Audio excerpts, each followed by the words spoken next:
where Grover Norquist is joining me now, president of Americans for Tax Reform. ATR.org is the website where you can learn more. Grover, it was, I'll call it a dumpster fire. There's a word I want to use, but I would have to bleep myself on the radio to describe the presidential debate. Well, it was unfortunate because President Trump could easily have just calmly mentioned that when he became president, the corporate income tax, the tax on American businesses, stood at 35%, just about the highest in the world, highest of any industrialized country. And China was at 15 for some and 25 for others, but every Chinese business paid lower taxes than the American businesses. Almost every European country did as well.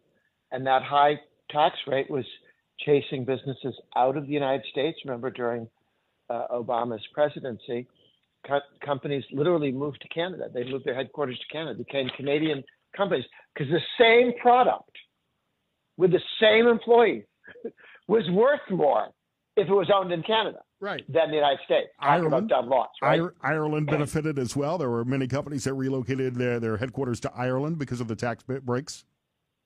Absolutely. It's not tax breaks, lower rates. Lower rates, not special deals for anybody. Special deals suck. That can lead to corruption. But everybody's rate goes down. Was 35. He took it to 21. Now he wants to take it to 15 because he saw how well it did for 21. To take it to 21, we saw real economic growth in 2019, 2 years into the tax cut.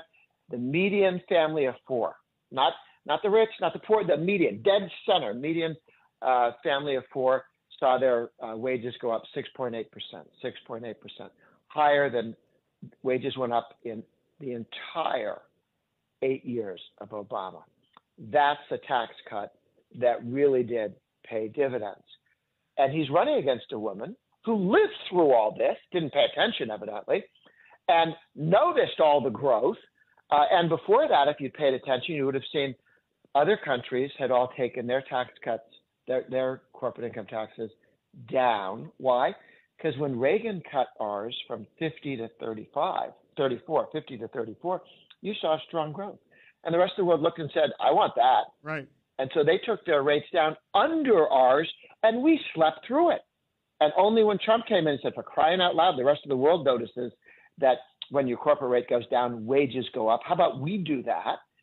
This woman, the vice president, she wants to go back to raise business taxes higher than China. So what will American workers have to do? Compete with lower wages because she wants higher taxes and higher regulatory costs. They don't want to compete by having lower taxes and less expensive regulations, as the Republicans do.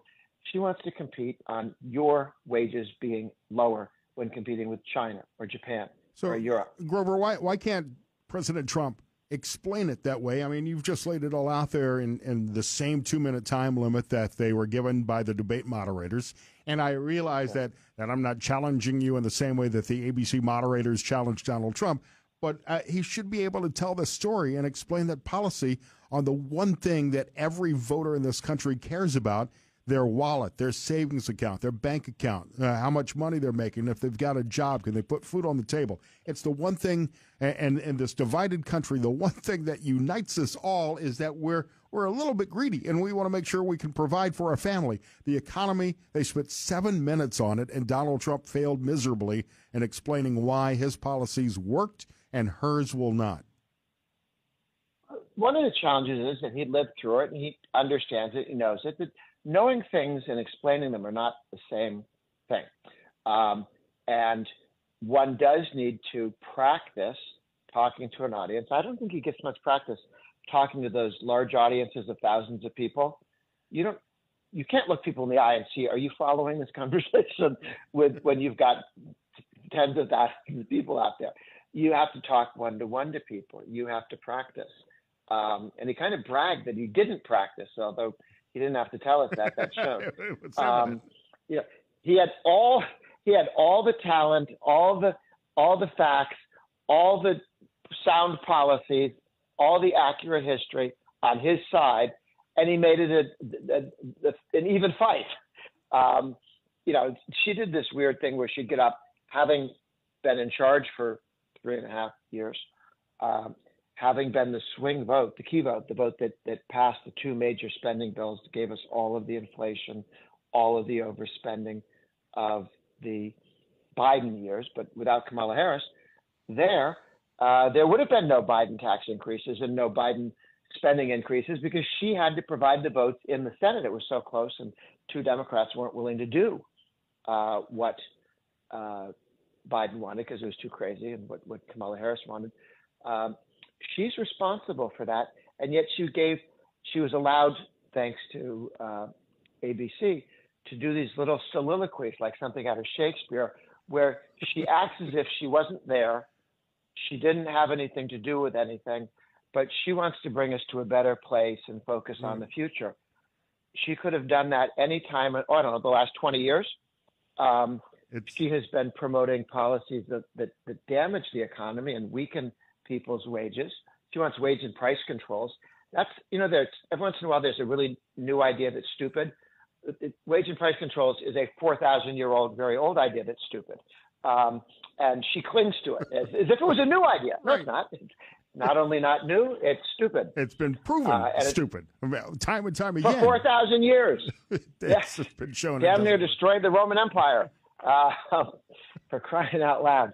But it was interesting that ABC let her get away with that kind of nonsense. It's almost as if she wants us to believe, and ABC certainly seemed to play along, that she beamed in, that she mysteriously appeared 2 months ago to save the country and had not been around for the last 3.5 years or 3 decades in service. And she got away with it. And frankly, Donald Trump didn't challenge her on those points either, and that was a miss on his part. Yeah, and you can. I know he wanted to be sensitive to being challenging a woman, and then people attack you for being mean to a girl. You have to treat us equally, and then when you do, they go, "Oh, you're being mean to a girl." And there's no way to get for him to get a fair cop on that. But yes, I mean, you can turn and say, you created this mess. You didn't fix it. You created it, and now you're telling us you're the person who can change it.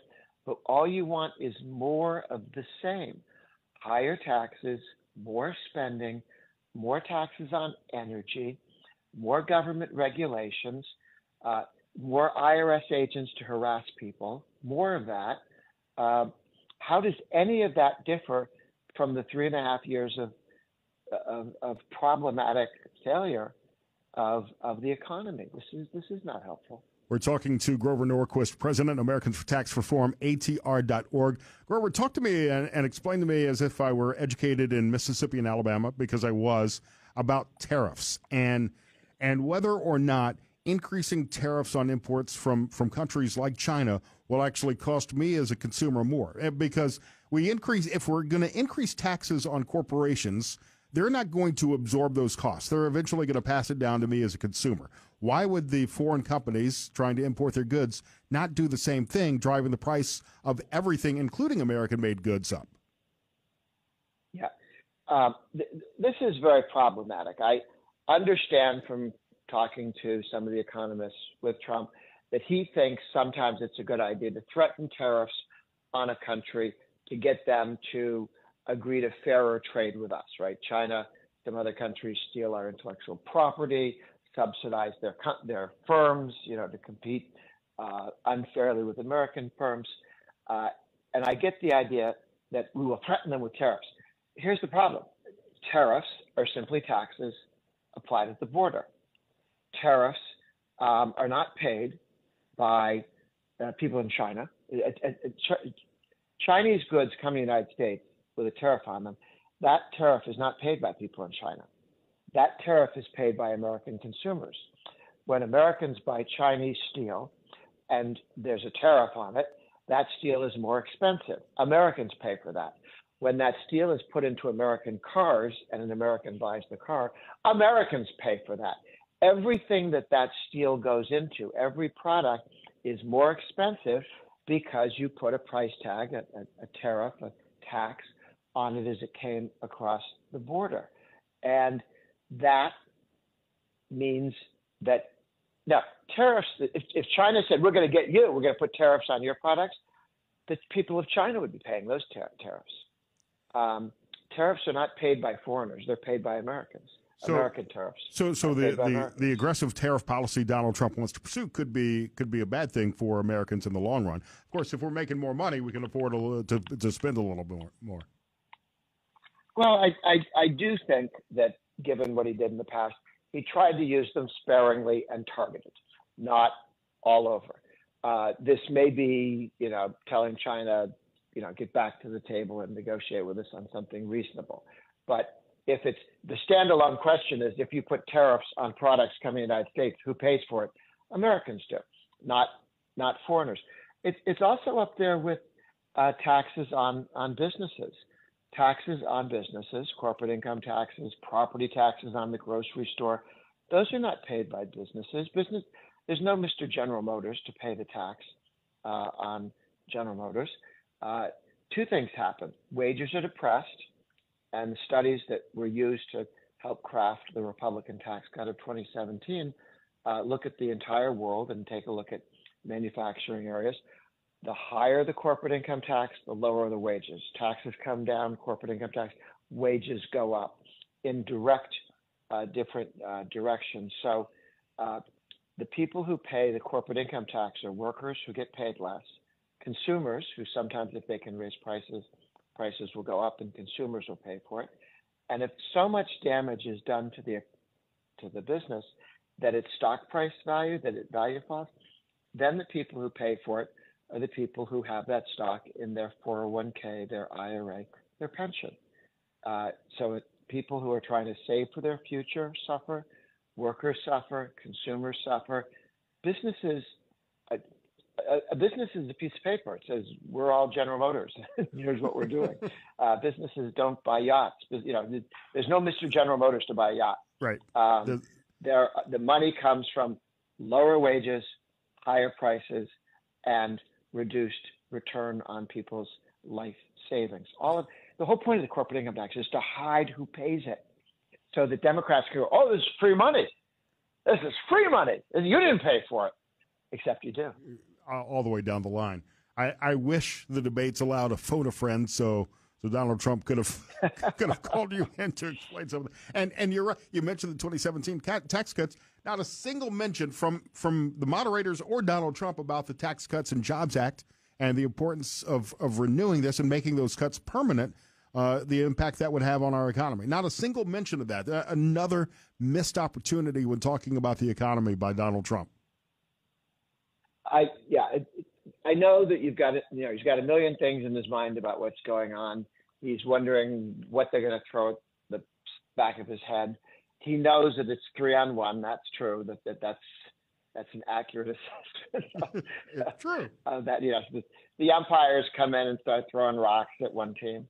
And I didn't know, but Ann Coulter has a great column about how thoroughly dishonest the man from ABC is and how dishonest he's been in coverage in the past in order to make a political point for the left. I had not seen that before. Yeah, but you can't be mad last night. You can't be mad at the referees for not calling an offsides if you're not making the catches down the line for a first down. I mean, you got to make the plays on your own if you're going to yell at the officials along the way.